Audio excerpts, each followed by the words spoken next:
बिस्मिल्लाहिर्रहमानिर्रहीम। अस्सलामुअलैकुम। दोस्तों, बकरा ईद पर वैसे तो गोश्त की बहुत सारी रेसिपीज़ हम ट्राई करते हैं, लेकिन जो ट्रेडिशनल रेसिपीज़ होती हैं या इलाकाई रेसिपीज़ होती हैं तो दोस्तों उनका टेस्ट ही अलग होता है। तो आज हमारे किचन में बनने जा रही है बलोची बीफ कढ़ाई रेसिपी। ये बहुत मज़े की बनती है, टेस्टी, स्पाइसी और चटखारेदार होती है।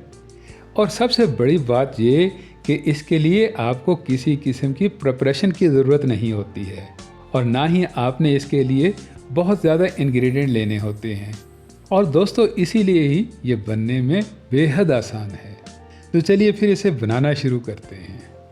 अब ट्रेडिशनल और इलाकाई रेसिपीज़ के लिए आपको किसी स्पेसिफिकेशन की ज़रूरत तो होती ही नहीं है, इसलिए गोश्त आप जैसा भी ले लें चलेगा। यहाँ पर ये मैंने 750 ग्राम के लगभग में नॉर्मल गोश्त लिया है। इसमें गोल गोल बोटियाँ भी हैं और हड्डी भी है, लेकिन बकरा ईद पर अगर आपके पास बोनलेस गोश्त हो तो वो भी चलेगा। बस गोश्त को आपने काफ़ी सारा पानी डालकर अच्छे से धो लेना है और धोने के बाद हमने इसे कुकर में पकाना है। तो कुकर में पकाने के लिए आपने पहले घी नहीं डालना है, बल्कि दोस्तों आपने पानी लेना है और पानी भी आपने गोश्त से थोड़ा कम ही लेना है। यहाँ पर ये मैंने 2 कटोरी पानी लिया है, मतलब आधा किलो के करीब करीब में। और उसके बाद में सीधा ही इसमें गोश्त को डाल दिया है। अब गोश्त को फ्लेवरफुल करने के लिए आधा चम्मच इसमें नमक डालना है और गोश्त की हीक को रिमूव करने के लिए 1 टेबलस्पून इसमें अदरक लहसुन पेस्ट शामिल करना है। अभी दोस्तों हमने और कुछ नहीं डालना है, बस इसे कवर करके पकाना है कम से कम 12 से 15 मिनट के लिए। और टाइम आपने उस वक्त से काउंट करना है कि जब कुकर का वेट घूमने लग जाए। अब जब तक गोश्त गलने के मोड में आता है तब तक हम एक स्पाइसी किस्म का सूखे मसालों का पाउडर बना लेते हैं। और सबसे पहले हम इसके लिए खुशबू के मसाले लेंगे। 1 टेबलस्पून धनिया पाउडर डालना है, हाफ़ टेबलस्पून गरम मसाला पाउडर और हाफ़ टेबलस्पून ही लेना है हमने भुना कुटा ज़ीरा। और इसके बाद में आएंगी स्पाइसेस। तो स्पाइसेस में दोस्तों आपने कुटी लाल मिर्च लेनी है 1 टेबलस्पून। उसके बाद में हाफ़ टेबलस्पून आपने काली मिर्च पाउडर लेना है और हाफ़ टेबलस्पून ही लेना है आपने कढ़ाई मसाला पाउडर। और इन सब के बाद में आएगी बहुत ही अलग किस्म की खुशबू वाली कसूरी मेथी। तो कसूरी मेथी का भी दोस्तों आपने 1 चम्मच लेना है। अब थोड़ा इन सब को चटपटा बनाने के लिए, चटखारेदार करने के लिए आपने हाफ़ टेबलस्पून इसमें चाट मसाला पाउडर शामिल कर देना है। और इन सारे मसालों को दोस्तों आपने बहुत अच्छे से मिला लेना है, बहुत अच्छे से मिक्स कर लेना है। अब ये मसाला आपका तैयार हो गया, तो इस मसाले को आपने एक साइड पर रख देना है। और 3-4 टमाटर और 5-6 हरी मिर्चों को आपने कट करना है। टमाटर आपके मीडियम साइज़ के हों तो 4 ले लीजिएगा, अगर इनसे भी छोटे हों तो 5 या 6 डाल लीजिएगा। अब टमाटरों को कट करने के लिए दोस्तों आपने कोई स्पेशल तरीका नहीं बनाना है, बस थोड़ा सा आपने ये रूट वाला पार्ट अलग करना है और इसके बाद में कट करके इनके आपने 2-2 पीस कर लेने हैं। ना स्लाइसेस बनाने हैं आपने और ना ही आपने इनको क्यूब शेप में कट करना है। बस सिंपल सा कट करके आपने हरी मिर्चों को सेंटर से चीरा दे लेना है। हरी मिर्चों को सेंटर से चीरा देने से दोस्तों बलोची कढ़ाई में बहुत ही खुशबूदार अरोमा आ जाएगा और बिल्कुल हल्का सा चिरचिरा सा टेस्ट भी आ जाएगा गोश्त में। और खटास के लिए दोस्तों आपने ये 2 लीमू लेकर इनको सेंटर से कट करना है और इनका रस निकाल लेना है आपने। और इतनी देर के बाद में दोस्तों जब आप कुकर को ओपन करेंगे तो गोश्त करीब करीब में 70-80% तक कुक हो चुका होगा और इतना ही गला हुआ गोश्त हमें चाहिए होगा। तो इसलिए अब इस गोश्त को आपने निकाल लेना है और एक साइड पर रख देना है। और ये जो यखनी है, गोश्त का पानी है, इसमें से दोस्तों आपने 1 कटोरी को अलग कर लेना है। ये हमारी बीफ कढ़ाई के बनाने में काम आएगी। और अगर आपके पास 1 कटोरी से ज़्यादा यखनी हो तो उसे आप चावलों में डाल लीजिएगा। अब बलोची बीफ कढ़ाई बनाने के लिए वैसे तो इसमें चर्बी का इस्तेमाल होता है, लेकिन दोस्तों चर्बी के मुतबादल के तौर पर आप इसमें घी को इस्तेमाल में ला सकते हैं। तो इसलिए यहाँ पर मैंने हाफ कप के करीब करीब में घी लिया है और इसे गर्म होने के लिए रख दिया है। और जब घी थोड़ा सा ही गर्म हुआ है तो इसमें मैंने डाल दिया है अदरक लहसुन पेस्ट 2 चम्मच के करीब करीब में। अब अदरक की तो खैर है दोस्तों, लेकिन इसमें लहसुन भी होता है और लहसुन के कच्चेपन की हीक को ख़त्म करने के लिए आपने इसे बहुत अच्छे से फ्राई कर लेना है। और लहसुन की फ्राइंग में आपको 1-2 मिनट लग जाएंगे। उसके बाद में डाल देना है आपने इसमें कुकर में गला हुआ गोश्त। अब इस गोश्त को आपने अदरक लहसुन के पेस्ट में और घी में बहुत अच्छे से पकाना है। वैसे तो ये कुकर में 70-80% तक गला हुआ है, लेकिन फिर भी आपने इसको घी का फ्लेवर ज़रूर देना है। और उसके बाद में डालने हैं आपने इसमें टमाटर। अब टमाटर दोस्तों सेंटर से तो कट किए हुए हैं, तो इनको आपने रखना जो है वो कट वाली साइड को नीचे करके रखना है। इस तरह रखने से एक तो टमाटर अंदर से बहुत जल्दी से पकेंगे और दूसरा जो टमाटरों का छिलका है ये स्टीम की वजह से अलग हो जाएगा। तो अब डालनी है आपने इसमें गोश्त के साथ में पकने वाली यखनी। अब नीचे गोश्त है और ऊपर आपने यखनी को डाला है, तो ये दोनों चीज़ें ही मिलकर भाप बनाएंगी। तो इसी भाप में ही गोश्त की बाकी की पकाई हो जाएगी। अब 4-5 मिनट की स्टीम देने के बाद जब आप इसे अनकवर करेंगे तो टमाटरों के छिलके जो है ये अपने आप से ही अलग होते जाएंगे। तो बस अब आपने इनको बिल्कुल हल्के हाथ से ही उठाना है, कोई बहुत ज़्यादा मेहनत करने की ज़रूरत नहीं है दोस्तों। 5 मिनट की स्टीम मिलने से सब काम ही आसान हो जाएंगे। इसके बाद में आपने टमाटरों को यहीं पर ही मैश कर लेना है। टमाटर बहुत अच्छे से पक चुके हैं और बहुत ज़्यादा नरम हैं, तो इनको जैसे ही हम चम्मच के साथ में मैश करेंगे तो ये बहुत ही आसानी के साथ में मिक्स होते जाएंगे।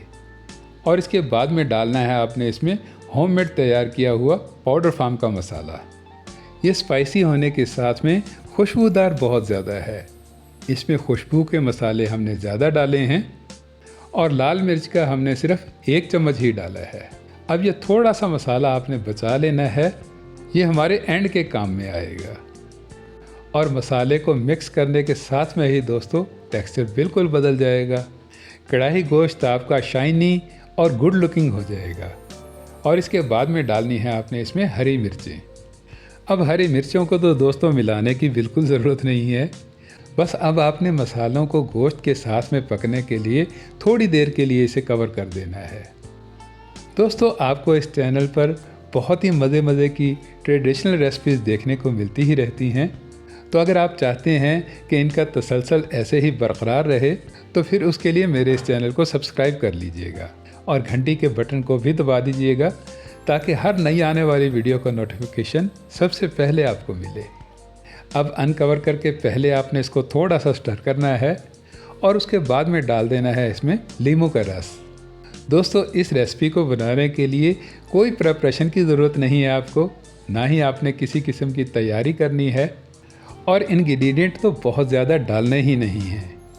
ना आपने दही लेनी है, ना आपने मिल्क क्रीम शामिल करनी है और ना ही इसके लिए आपको प्याज डालने की ज़रूरत है। बलूची बीफ कढ़ाई की रेसिपी दोस्तों सूखी सी ही बनती है और इसमें ही बेसिक मसालों से सारे के सारे फ्लेवर आ जाते हैं। बस पकाई आपने बहुत अच्छे से करनी होती है तो फिर रिज़ल्ट इस स्पाइसी कढ़ाई का इस तरह से आता है। गोश्त बिल्कुल टेंडर और नरम होता है। दोस्तों वीडियो अच्छी लगी हो तो लाइक ज़रूर कीजिएगा। मिलते हैं नेक्स्ट वीडियो में, तब तक के लिए अल्लाह हाफिज़।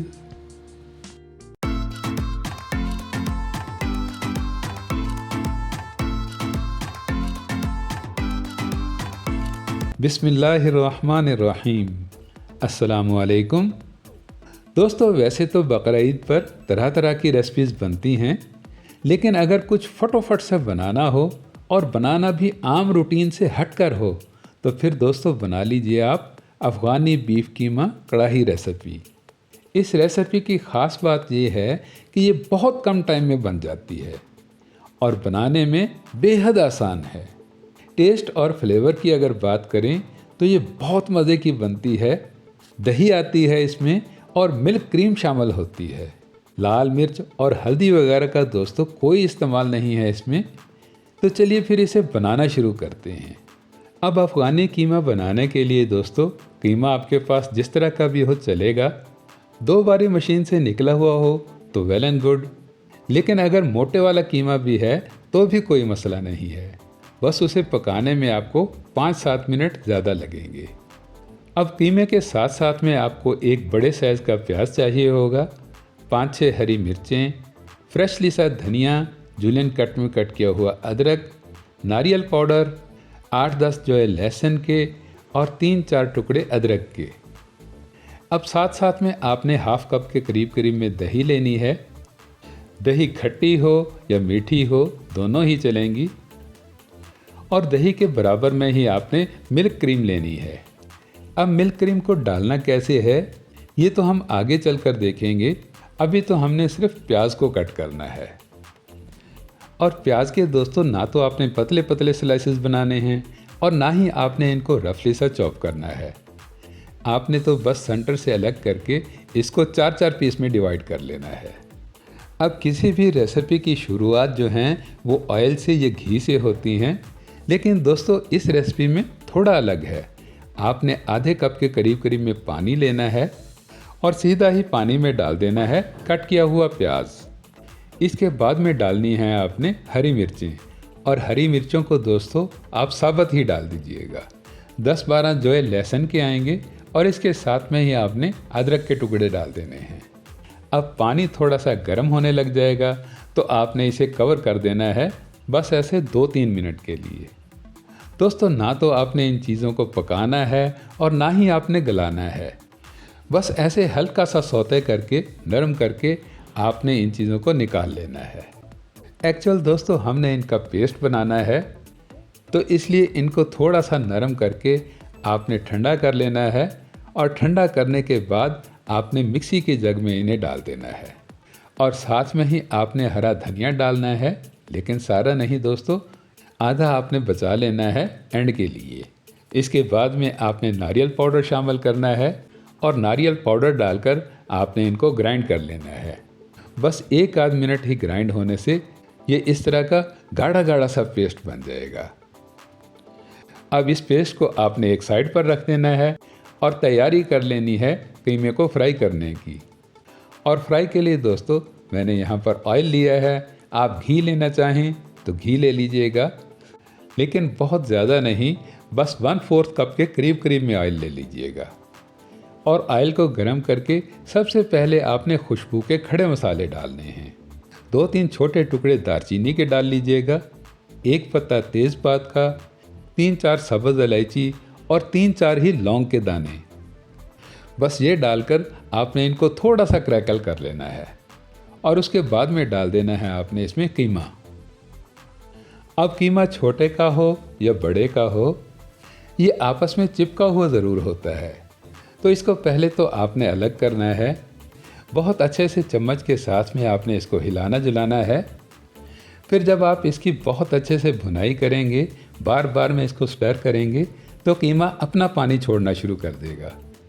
तो बस अब आपने कीमे को उस वक्त तक फ्राई करना है कि जब तक इसका पानी ना सूख जाए। और ऐसा करने में दोस्तों आपको थोड़ी देर ज़रूर लगेगी। फिर जब कीमे का पानी सूख जाए और सिर्फ ऑयल ही रह जाए, तब आपने इसमें ग्राइंड किया हुआ हरा मसाला डाल देना है। अब हरे मसाले में हरे धनिए के साथ साथ में आपने प्याज डाले हैं, लहसुन और अदरक भी आया है, तो इसलिए अब आपने इस हरे मसाले को बहुत अच्छे से पकाना है। जितना टाइम आप प्याज़ों को भुनने में लगाते हैं या लहसुन को फ्राई करने में लगाते हैं, बस उतना ही आपने टाइम लगाना है। और उसके बाद में कवर कर देना है 3 से 4 मिनट के लिए। 3-4 मिनट में ही दोस्तों मसाला आपका बहुत अच्छे से पक जाएगा और कीमे के साथ में बहुत अच्छे से मिल जाएगा। अब इसके बाद में आपने इसमें स्पाइसेस डालनी है, लेकिन दोस्तों ना ही तो आपने लाल मिर्च डालनी है और ना ही आपने कुटी मिर्च शामिल करनी है, बल्कि आपने यहाँ पर ½ टेबल स्पून डालनी है सफ़ेद मिर्च। ½ टेबल स्पून ही आपने नमक का लेना है और नमक के साथ साथ में आपने 1/4 टीस्पून काली मिर्च पाउडर शामिल करना है।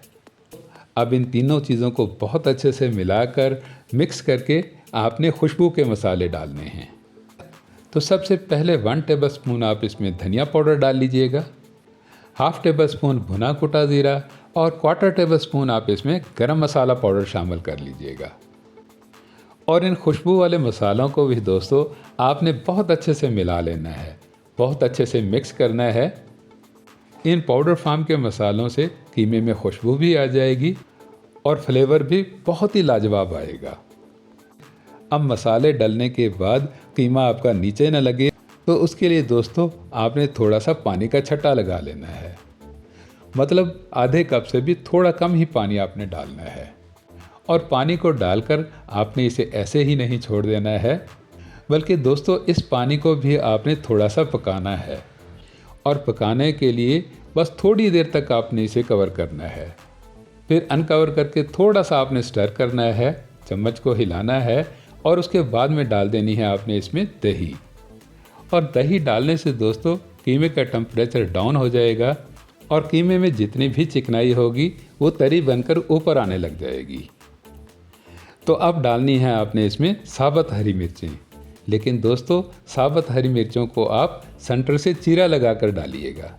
इससे कीमे में हरी मिर्चों का अरोमा भी आ जाएगा और इनका हल्का सा जो चरचरापन है वो भी कीमे के साथ में शामिल हो जाएगा। बस हरी मिर्चों को डालने के बाद आपने फिर से इसे स्टर करना है और स्टर करके आपने दही को ढककर पकाना है बस 1-2 मिनट के लिए। और इसके बाद में डालनी है आपने इसमें मिल्क क्रीम।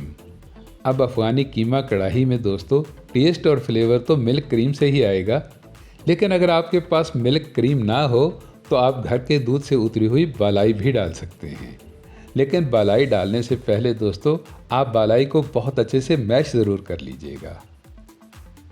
बस इसके बाद में आपने बाकी का बचा हुआ हरा धनिया स्प्रिंकल करना है और उसके साथ में ही डाल देना है आपने इसमें जूलियन कट में कट किया हुआ अदरक।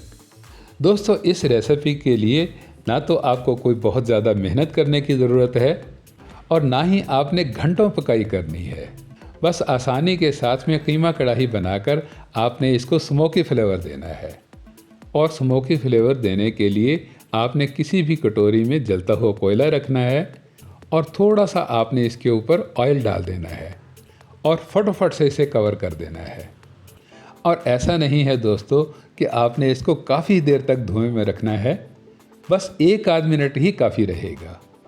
अब इस अफ़गानी बीफ कीमा कढ़ाई की रेसिपी में दोस्तों वो खुशबू आएगी, वो फ्लेवर आएगा कि जैसे इसे कोयलों पर रखकर बनाया गया हो। दोस्तों इस बकरीद पर आप मेरे इस आसान से तरीके से अफ़गानी कीमा कढ़ाई रेसिपी बनाकर देखिएगा। टेक्सचर, टेस्ट, फ्लेवर सब कुछ ही अलग होगा। बीफ कीमा दिखने में ही दोस्तों बहुत गुड लुकिंग लगेगा। वीडियो अच्छी लगी हो तो वीडियो को लाइक ज़रूर कर दीजिएगा। मिलते हैं नेक्स्ट वीडियो में, तब तक के लिए अल्लाह हाफिज़।